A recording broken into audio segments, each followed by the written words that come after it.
আমাদের শিক্ষার সাথে টিএসসির সংগ্রাম চলবে ৪৫তম প্রতিষ্ঠা থেকে আবাসস্থল ককবরক 8 শিডিউলের অন্তর্ভুক্ত করার জন্য টিএসসির শহীদ স্মরণে আপন মরণে রক্তহীন শোধ করুন টিএসসির রক্তহীন শোধ করুন শহীদের রক্ত শহীদের রক্ত।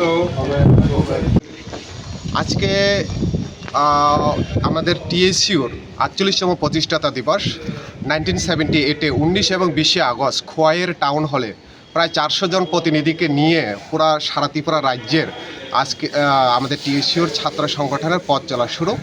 এই থেকে আজকে 2025 অবধি আমাদের ছাত্রছাত্রীদের স্বার্থে শুধুমাত্র ছাত্রছাত্রীদের শিক্ষার লড়াইয়ের প্রশ্নে না, আমাদের ট্রাইবেল অংশের সমস্ত ভাষাগত সংস্কৃতির লড়াইয়ের প্রশ্নে টিএসসিও লড়াই সংগ্রাম করছে। আজকে ৪৮তম টিএসসিওর প্রতিষ্ঠা দিবসে আমাদের যে মূল স্লোগান রয়েছে সেটা হলো নেশার যে পথ রয়েছে এই পথ থেকে বেরিয়ে এসে শিক্ষার আলোয় পদার্পণ করা। আপনারা জানেন একটার সময় আমাদের ত্রিপুরা রাজ্য পুরো ভারতবর্ষে শিক্ষার জন্য পরিচিত ছিল, পুরো ভারতবর্ষে শিক্ষার জন্য 1 নম্বর ছিল। কিন্তু দুর্ভাগ্যের বিষয় বিজেপি, আইপিএফটি এবং ত্রিপুরা মথার সরকার আজকে প্রায় 6 বছর হয়ে গেছে। এই 6 বছরে ত্রিপুরা রাজ্য যেখানে শিক্ষা 1 নম্বর ছিল, আজকে সেখানে নেশায় 1 নম্বর।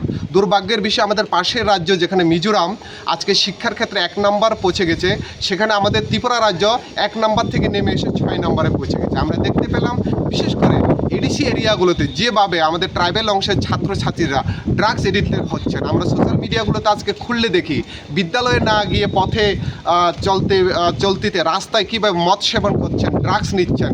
এই সরকার যেভাবে ছাত্রছাত্রীদের শিক্ষার আলোয় না ঠেলে দিয়ে নেশার দিকে ঠেলে দিচ্ছে, তার প্রতিবাদ জানিয়ে আজকে আমাদের এই ফাউন্ডেশনতে আমরা মূল স্লোগান থাকবে শিক্ষার অন্ধকার আলো থেকে শিক্ষার আলোয় ফিরে এসে নেশামুক্ত অন্ধকার থেকে ফিরে আসা। আপনারা জানেন বর্তমানে আমরা ত্রিপুরাসা দরদি নামে একটা সরকার ত্রিপুরা মাথা রয়েছে, যারা প্রতিনিয়ত বলেন আমরা সরকার গঠন করতে হয়েছে, বেশি দিন হয়নি কাজ করব, কিন্তু আজকে প্রায় অনেক বছর হয়ে গেছে।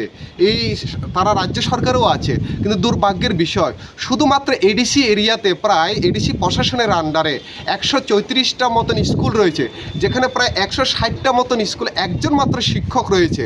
আর পুরো ওভারঅল যদি আমি এডিসি এবং রাজ্য সরকারের মিলে এডিসি স্কুলগুলো দেখি, 302টা মতন স্কুলে মাত্র একজন মাত্র শিক্ষক দিয়ে পরিচালনা হচ্ছে।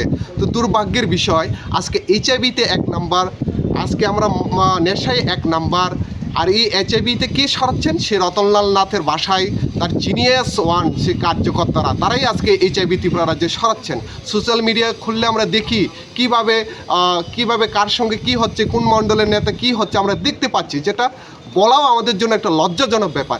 এই একটা কঠিন পরিস্থিতিতে দাঁড়িয়ে আজকে আমাদের টিএসসিওর মূল এটাই আমাদের থাকবে, ককবরক ভাষাকে 8 শিডিউলে অন্তর্ভুক্ত করতে হবে, 125তম সংশোধন বিল পেশ করে এডিসিকে অধিক ক্ষমতা প্রদান করতে হবে, জম্পুই জলাতে আমাদের কলেজ স্থাপন করতে হবে, যেটা আমাদের দীর্ঘদিনের দাবি, এমবিবি ইউনিভার্সিটিতে ককবরক পিজি কোর্স চালু করতে হবে, এবং ওভারঅল রাজ্যের যে শিক্ষকের সংকট চলছে, যে শিক্ষক অতি দ্রুততে নিয়োগ করে এটা সমাধান করতে হবে।